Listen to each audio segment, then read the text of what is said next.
The final season of Dr. Stone is split into two major arcs, the Globetrotting Arc and the Moon Mission Arc. In this video, we're going to focus on the Globetrotting Arc, where Senku and the Kingdom of Science travel across the world, gathering resources and building the foundation for their ultimate goal. This arc is all about exploration, teamwork, and some of the biggest scientific breakthroughs in the series so far. I'll be covering the Moon Mission Arc in a separate video, so stay tuned for that. Now, let's get into the Globetrotting Arc. The next day, Ryushi Nanami gathered everyone and announced a bold new plan. They would split into 3 groups. At first, this surprised the team, but his reasoning quickly made sense. While their current city was finally stable, the rest of the world was still petrified. Their friends in places like Japan, Treasure Island, and Corn City were still waiting. Sitting still wasn't an option. The first team would remain behind in Super Alloy City. Led by Dr. Zeno and guarded by Tsukasa Shishio, they would focus on refining minerals and continuing work on the rocket engine, the foundation of their future space mission. The second team, including Taiju Oki and others, would return to Corn City in America to revive more people and expand food production for humanity. The final group, led by Senku Ishigami, would take on the most ambitious mission, sailing across the Atlantic and continuing around the globe. Their goal was to gather resources for building a spaceship while gradually making their way back to Japan. They would act as pioneers, rebuilding civilizations step by step. As emotions ran high, the team prepared for what felt like a long separation. But Ryushi quickly lifted everyone's spirits by revealing the upgraded ship, the new Perseus. Unlike the old version, which crawled at just 4 knots, this one was powered by a super alloy engine with 10,000 horsepower, capable of reaching 20 knots. What once took over a month to cross could now be done in just a week. Chrome, overwhelmed, realized that everything they had built came from simple materials pulled from the ground. It was proof that humanity could truly rebuild from nothing. Soon, the voyage began. The ship cut across the ocean at incredible speed, passing whales and fish as if they were standing still. The crew was amazed, not just by the speed, but by what science had made possible. Life aboard the ship was far more comfortable than before. Thanks to scientific advancements, they now had air conditioning and even a freezer. Despite the intense heat near the equator, the inside of the ship remained cool. As they relaxed with shaved ice, it felt like a glimpse of the modern world they had lost. Still, Senku reminded them that they were only getting started. Meanwhile, the other teams began preparing for long-distance communication. Without satellites, they would rely on Morse code. Learning it quickly became essential. While some, like Suika, eagerly took on the challenge, others struggled. Still, everyone understood its importance. This was the only way to stay connected across the vast, rebuilding world. Back on the Perseus, the crew continued their journey, but something unexpected happened. As they transmitted radio signals, they once again caught the attention of their mysterious enemy, Y-Man. At first, this wasn't surprising. Y-Man had always responded to radio waves, but this time, something was different.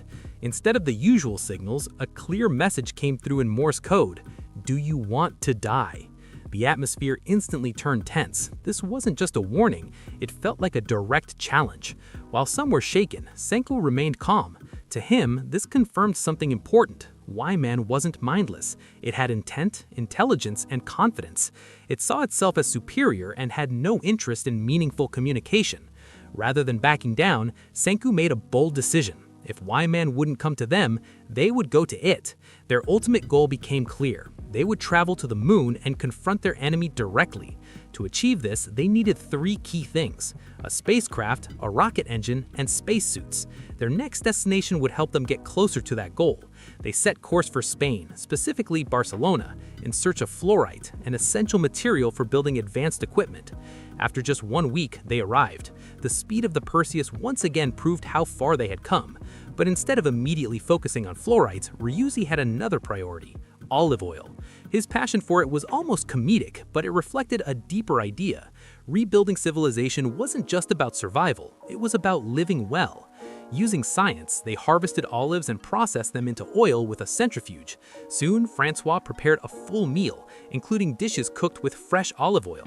For many of them, the taste brought back memories of the old world. It wasn't just food, it was culture, comfort, and humanity returning. As they explored further, they began reviving people in the region. Instead of ruling over them, the Kingdom of Science chose to support and empower them. They shared knowledge, food, and tools, helping rebuild society from the ground up. The group embraced local culture as well. Francois even learned basic Spanish to communicate respectfully, showing that rebuilding the world wasn't just about technology, it was also about connection and understanding. There were lighter moments too. Kohaku and Chrome found themselves chased by a wild bull, only for Ryusi to step in dramatically and handle it like a matador. His fearless attitude impressed everyone, even if it nearly got him into trouble. Over time, they domesticated animals, gathered resources, and continued improving their quality of life. Francois even made churros using olive oil and milk, introducing new flavors to the team. Eventually, Ryusi introduced a new system of currency made from rare metals. Instead of ruling people, he believed in fair trade and professional work. Those who contributed would be rewarded. It was a modern economic system being reborn in the stone world. As the revived locals expressed their gratitude, even kneeling before them, Ryusi quickly stopped them. He made it clear they weren't doing this out of charity. He simply desired everything the world had to offer. His ambition, while selfish on the surface, aligned perfectly with rebuilding humanity. The revived locals quickly agreed to cooperate, ready to work and rebuild. Ryusi, pleased, immediately declared his next desire, fluorite. It didn't take long before his plan paid off. The Kingdom of Science began large-scale mining along Barcelona's coastline. Fluorite, a beautiful and crystal-clear mineral, fascinated everyone, especially Suika. Senku Ishikami explained that it even glows when heated, earning it the nickname Firefly Stone. But its real value was far greater. Using the fluorite, Senku crafted a high-performance lens, far superior to ordinary glass. This breakthrough allowed them to build a powerful telescope. That night, the crew gathered to look at the moon, and for the first time, they could clearly see its craters. The distance no longer felt impossible. The moon wasn't just a dream anymore, it was a destination. Their progress didn't stop there. Inside their lab, Kaseki worked on a small prototype rocket. Though tiny, it represented a massive leap forward. It wasn't meant for space yet, but it proved they were getting closer step by step. Still, reaching the moon would require something even more difficult, precise mathematical calculations. Ryusi explained that their next destination would be India, what he called Math City. Space travel demanded exact trajectory calculations. Even the smallest error could lead to total failure. However, a new problem arose. The Perseus was running low on fuel, and their current supply wouldn't last for the long journey around Africa.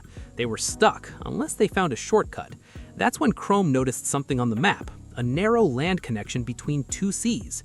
This was the remains of the Suez Canal. If it was still passable, it could cut their journey in half, but after thousands of years, it was likely blocked. To confirm, they launched a hot air balloon with Senku, Ryusi, and Chelsea.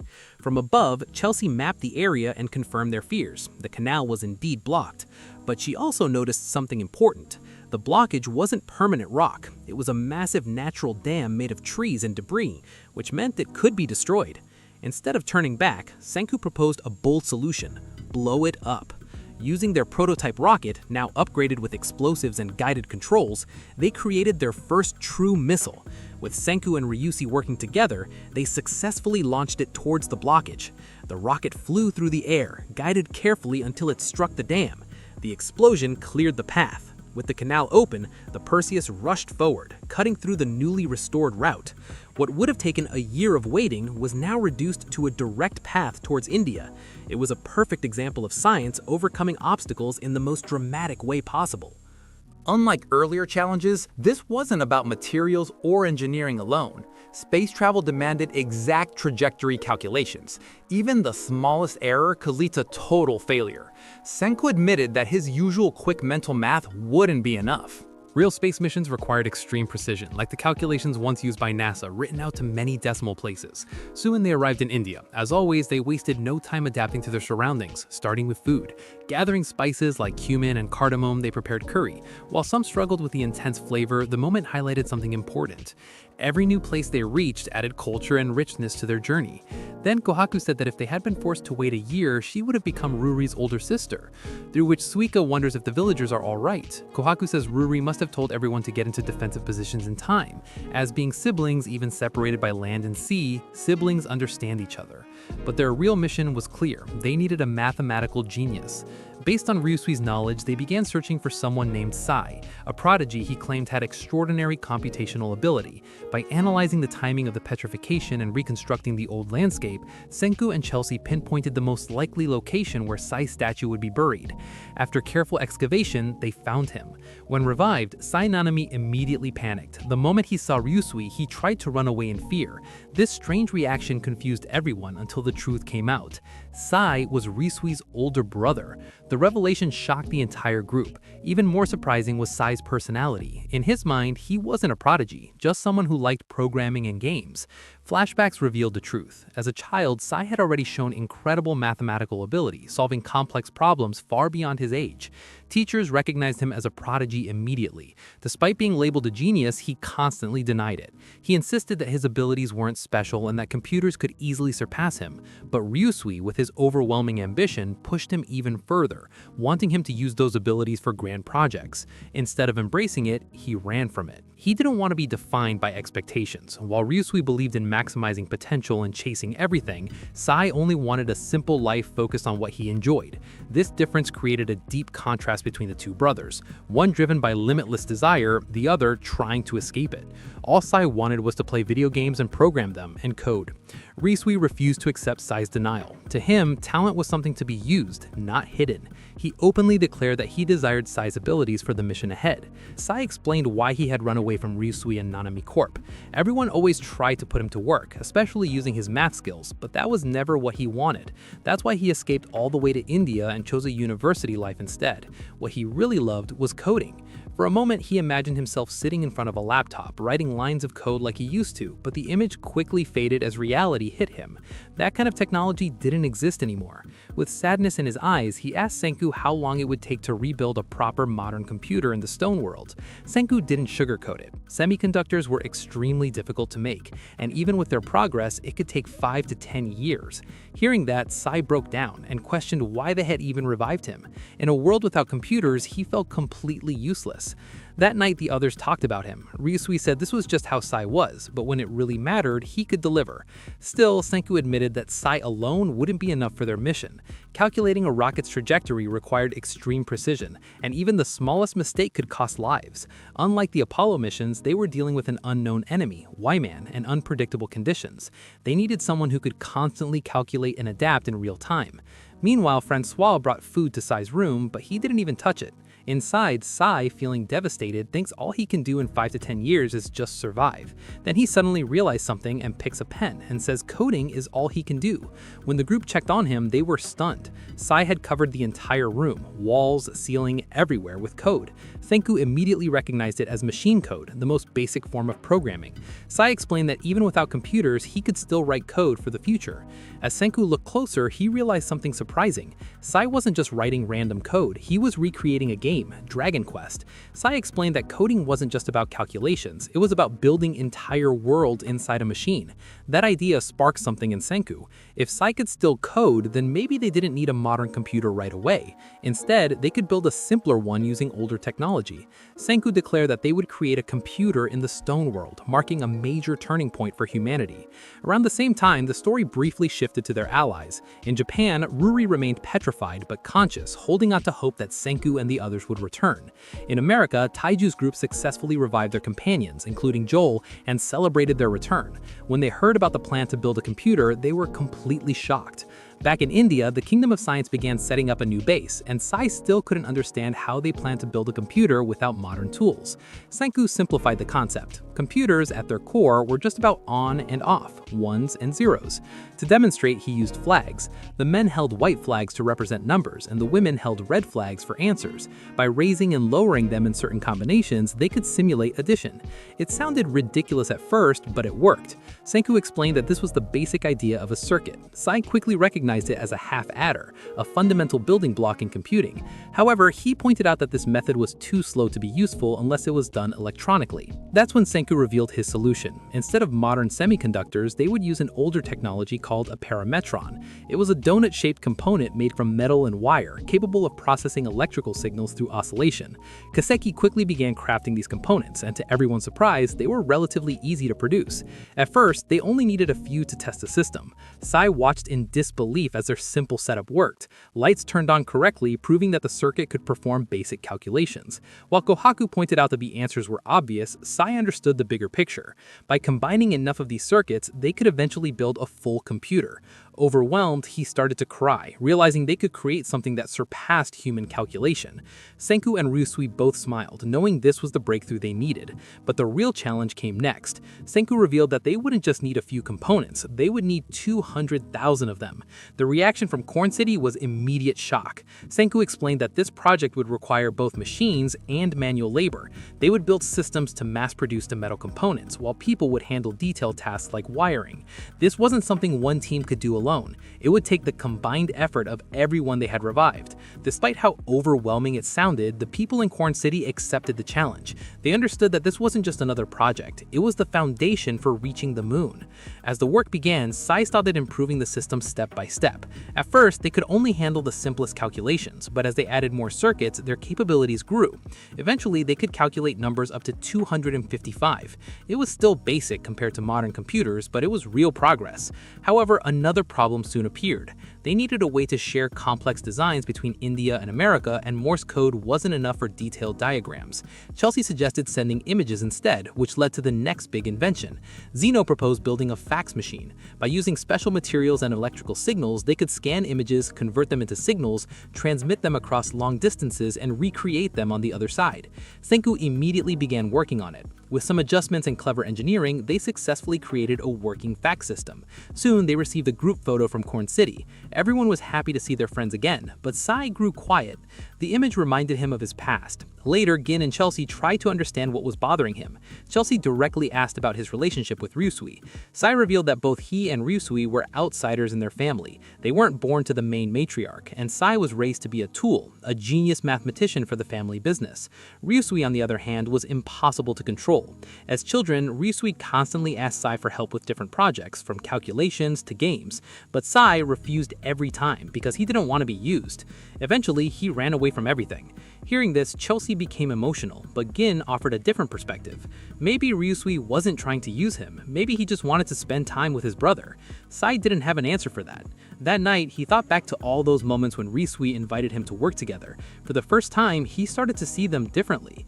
The next day, Ryusui approached him again, but instead of demanding anything, he simply asked if he wanted to play chess. Sai instinctively started to refuse, but this time he stopped himself and agreed. They played quietly and Ryusui praised his skills, calling him unbeatable. There was an awkward silence between them, but something had clearly changed. Ryusui said he desires a worthy opponent to play high in the seas. They played. When it was finally time to leave, everyone was surprised to see Sai had made his decision. He chose to join them. Even Chelsea got emotional seeing it happen. Senku and Ryusui were especially happy because Sai was finally part of the team. Back on the ship, they continued planning their next steps. Senku explained that building the computer would take time and effort, especially the manual labor. Taiju excitedly asked if this meant they would finally get smartphones, but Senku laughed and said they weren't there yet. They still had a long road ahead. In Corn City, the work had already begun. Some people adapted quickly while others struggled with the difficulty of the task. Ukyo explained just how important this project was. Launching a rocket to the moon required perfect calculations, and without a computer, it would be nearly impossible. A message suddenly arrived through the fax machine, and it turned out to be a poster announcing the Stone World Math Olympics. It was a tournament where using tools was allowed, which immediately caught everyone's attention. Kinro was surprised, while Ukyo suspected Gin was behind it as a way to motivate people to build a computer. At first, Yo and the others weren't impressed and thought it was childish, but the moment they read that the prize was 100 million Dragos, both Yo and Magma instantly got fired up. With that incentive, the entire workforce became more motivated than ever. As more people were revived in Corn City and the labor force grew, the next step in building the computer began: creating memory. Chrome asked what that meant, and Sai explained that memory was what allowed a machine to store information. Without it, the computer couldn't remember numbers, which meant it couldn't perform complex calculations. A real computer needed two things: circuits that could think and circuits that could remember. When combined, they would create something powerful enough to handle advanced math. The people from the modern era understood immediately, but the villagers were confused. Senku then revealed their solution. Instead of modern semiconductors, they would use magnets to store data. Ukyo sent instructions through the fax machine and the team in Corn City got to work. By using iron oxide and applying electric currents, they could create tiny magnets. Each magnet could store a single bit of information, either a 1 or a 0, depending on its polarity. Magma didn't see the point at first, saying anyone could remember a 1 or 0, but Ukyo explained that the power came from combining millions of these tiny units together. Yasuhira demonstrated how the system worked. By sending current through intersecting wires, they could target a specific point in a grid and store data there. Chrome quickly understood that only the crossing point received the strongest current, meaning only that magnet would change. Senku praised him, explaining that even though it was primitive, it was reliable. However, the scale of the project shocked everyone. While the parametron circuits required 200,000 units, the memory system needed 30 million tiny magnets. The entire Corn City team was overwhelmed, but they had no choice but to keep working day and night. Next, they worked on output or display. They created Nixie tubes by shaping wires into numbers and placing them inside gas-filled tubes so that electricity could light them up. Joel, with his experience in delicate craftsmanship, handled this part easily. After intense effort, the system finally started coming together, and everyone felt the result of their hard work. Soon after, the Perseus set sail again, and during the journey, the Math Olympics officially began. The contestants were Senku, Sai, Chrome, and surprisingly, Magma representing Corn City. When the problem was revealed, it was incredibly complex. Senku solved it mentally, Sai solved it on paper, and Magma used a newly built calculator. To everyone's shock, Magma gave the correct answer, matching the others. This moment made everything clear. For the first time, they truly understood the power of a computer. Something built by human hands could match or even surpass the human brain.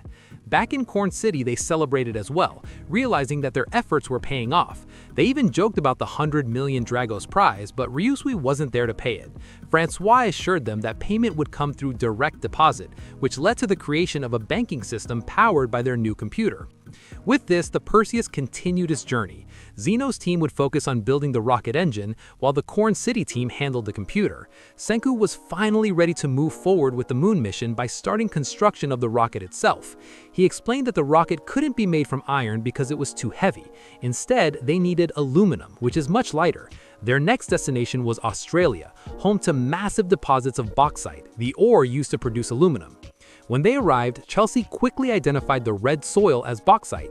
Everyone was excited because they had found exactly what they needed. They immediately began mining, though Ryusui joked about wanting a massive excavation machine from the old world. For now, they had to rely on human labor. As they worked, concerns arose about resources like food and revival fluid, but Senku reminded them that Corn City existed to supply both corn and alcohol, ensuring they could continue reviving people.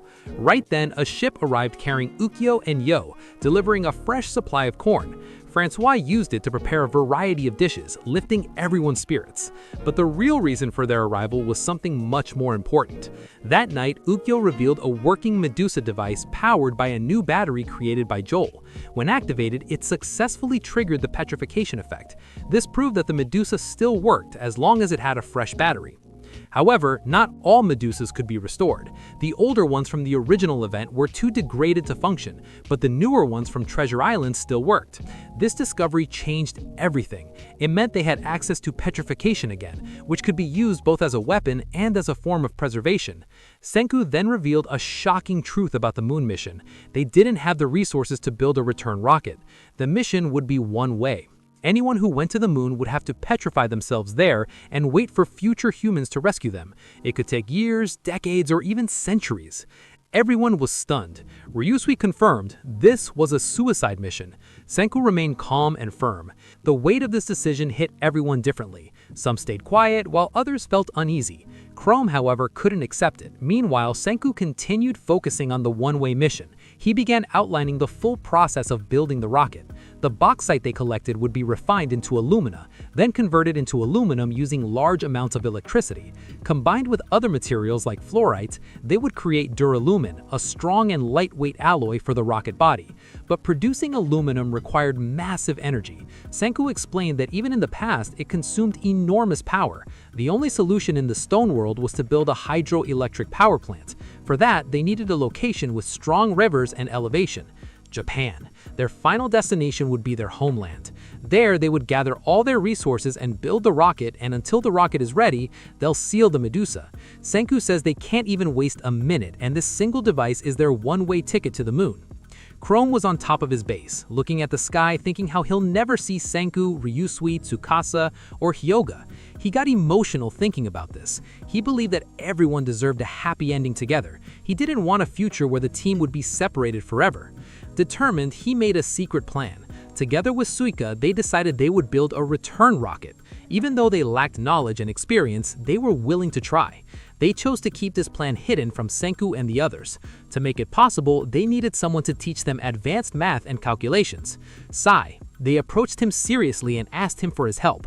Though surprised, Sai agreed. He had experience teaching math, and even though it would be difficult, he saw their determination.